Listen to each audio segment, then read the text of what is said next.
Hello friends. तो आज की इस वीडियो में हम एक क्रिमिनल अपील को ड्राफ्ट करेंगे।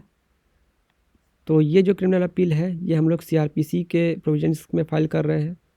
आप इसको सीआरपीसी के अलावा अगर किसी भी स्पेशल एक्ट में आपको अपील का प्रोविज़न है तो आप अपील फ़ाइल कर सकते हैं। जैसा कि ये अपील जो है कि एक स्टैट्यूटरी राइट है, तो जब तक ये आपके एक्ट में नहीं प्रोवाइड किया गया है तब तक आप अपील नहीं फ़ाइल कर सकते हैं। तो जैसा कि सीआरपीसी के सेक्शन 374 में अपील का प्रोविज़न दिया गया है, तो हम ये सीआरपीसी के अंदर अपील फ़ाइल कर रहे हैं। तो ये जिस ऑर्डर के अंदर हम लोग ये अपील फ़ाइल कर रहे हैं, जिस ऑर्डर के अगेंस्ट में, वो एक कन्विक्शन ऑर्डर है। तो ये हमारे सामने ये है कन्विक्शन ऑर्डर। तो हम लोग इस ऑर्डर को अपील में चैलेंज करेंगे जिसमें कि एक्यूज़ को कन्विक्ट कर दिया गया है। तो यहाँ पे आप देख सकते हैं जैसे 8 एक्यूज़ड हैं, इसमें से एक की तो डेथ हो गई थी और दूसरे माइनर थे। तो यहाँ पे हम 6 एक्यूज़ की यहाँ पे अपील फ़ाइल करेंगे।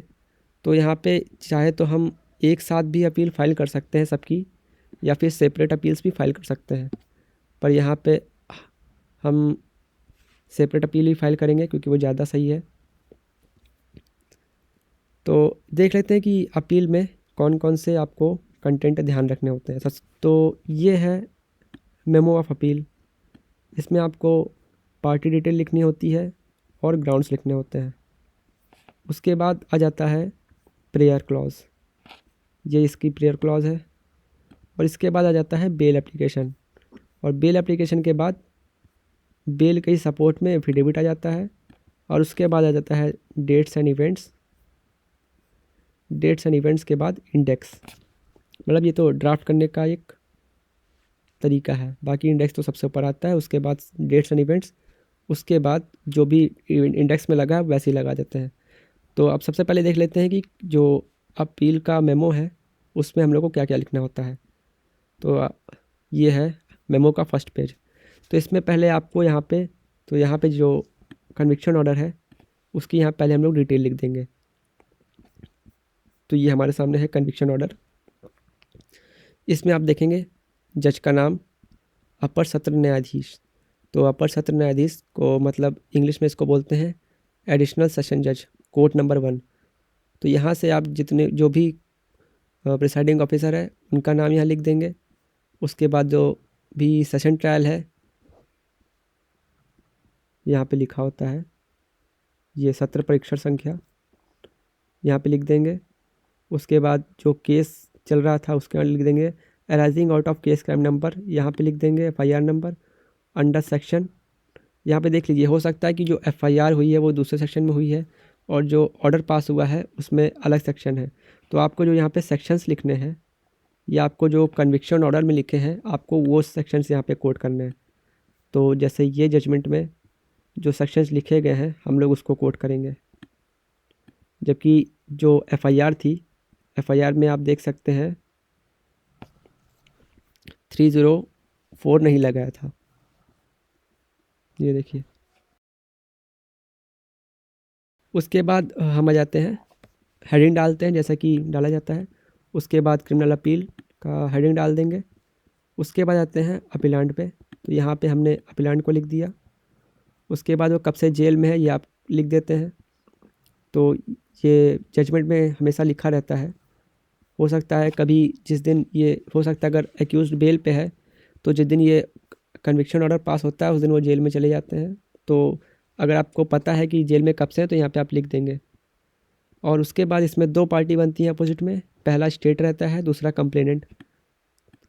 उसके बाद हम यहाँ पे आ जाते हैं कि जो जो हम लोग को सेंटेंस पास हुए हैं उनकी डिटेल यहाँ लिखनी पड़ती है। तो पहले आपने यहाँ पे ऑर्डर के बारे में लिख दिया। उसके बाद जो जो कन्विक्शन हुए हैं उसकी यहाँ पे डिटेल लिख देंगे। तो आपको जिस जिस सेक्शन में जो जो कन्विक्शन ऑर्डर आपका हुआ है वो आप यहाँ पे कोट कर देंगे। फॉर एग्जांपल ये सेक्शन 148 में हमको 1 साल का सिंपल इम्प्रिजनमेंट पे हुआ है और साथ में 1000 का फ़ाइन, और अगर हम फ़ाइन नहीं देते हैं तो हमें 1 मंथ एडिशनल सिंपल इम्प्रिजनमेंट करना पड़ेगा। प्लस उसके बाद इस सेक्शन 324 में 2 साल की सज़ा प्लस 2000 का फ़ाइन, और अगर फ़ाइन नहीं देते हैं तो हमें 2 मंथ एडिशनल। ऐसे ही कर करके आपको जो जो कन्विक्शन आपका हुआ है वो यहाँ पे कोट कर देंगे। और ये सब यहाँ पे ऑर्डर में ही लिखा रहता है। जैसे कि आप यहाँ पे जाएंगे आदेश में, तो यहाँ पे आप देखेंगे कि आपको क्या क्या कन्विक्शन हुआ है। अब इतना लिखने के बाद हम आ जाते हैं ग्राउंड्स पे। तो ग्राउंड्स आपको जितने लेने हैं आप ले सकते हैं। वैसे आप जितने ज़्यादा लेंगे, जितने इलेबोरेटिव ग्राउंड लेंगे, उतना आपके लिए अच्छा रहेगा। क्योंकि जब भी आप ड्राफ्ट करें हमेशा ये ध्यान रखें कि जज के पास कोई भी क्वेरी ना रह जाए। और जैसे कि इसमें देख सकते हैं मैंने कम से कम शायद 60 से 70 ग्राउंड लिए हुए हैं इसमें। जब आप और ऐसा अगर आप 5-6 बार अगर आप इस ऑर्डर को पढ़ेंगे तो आपको बार बार ग्राउंड कुछ ना कुछ मिल ही जाते हैं। जैसे कि ये देख सकते हैं, ये 23 पेज का ऑर्डर है और इसको जब पढ़ेंगे तो काफ़ी ग्राउंड मिल जाते हैं। उसके बाद हम आ जाते हैं ग्राउंड के बाद प्रेयर क्लॉज पे। तो प्रेयर में हम सबसे पहले प्रेयर करते हैं कि जो ट्रायल कोर्ट के जो रिकॉर्ड्स हैं वो यहाँ आ जाएं, ताकि कि इसका अपील का जो डिस्पोजल है वो सही से हो सके। और दूसरी करते हैं कि ये जो कन्विक्शन ऑर्डर है इसको क्वैश हो जाए। और तीसरा एनी अदर। उसके बाद यहाँ पे डेट, प्लेस और एडवोकेट का नाम। उसके बाद हम आ जाते हैं बेल पे। तो जो रेगुलर बेल रहती है इसमें आपको 439 के अंदर जाते हैं। और जो अपील के साथ हम जा रहे हैं, मतलब कि कन्विक्शन होने के बाद, इसमें आप 389 में और दी सस्पेंशन ऑफ दी कन्विक्शन के लिए जाते हैं। तो इसमें आप यहाँ पे ट्रायल की डिटेल लिख देते हैं जो कि जजमेंट में लिखी होती है वैसा ही। और उसके बाद तो इसी के सपोर्ट में हम यहाँ पे एफिडेविट ड्राफ्ट कर देते हैं। इसमें आप ज़्यादा एनेक्सर नहीं लगा सकते क्योंकि अभी आपके पास हो सकता है कि जो रिकॉर्ड होते हैं 161 या फिर और भी जो विटनेसेस के होते हैं वो आपके पास डॉक्यूमेंट नहीं हो सकते हैं। तो आप यहाँ पे बस मर्सी के ग्राउंड यहाँ ले लेते हैं। और इतना होने के बाद हम लोग की जो अपील है वो ड्राफ्ट हो जाती है। उसके बाद हमको इसमें इंडेक्स और सिनॉप्सिस भी ड्राफ्ट कर लेते हैं साथ में। तो इंडेक्स में हम देख लेते हैं क्या क्या लिखना पड़ता है। तो सबसे पहले आता है सिनॉप्सिस। उसके बाद memo of appeal. Memo of appeal के बाद जो सर्टिफाइड ऑर्डर है कन्विक्शन वाला उसको लगाते हैं। उसके बाद बेल एप्लीकेशन के बाद एफिडेविट के बाद आईडी और फिर वकालतनामा।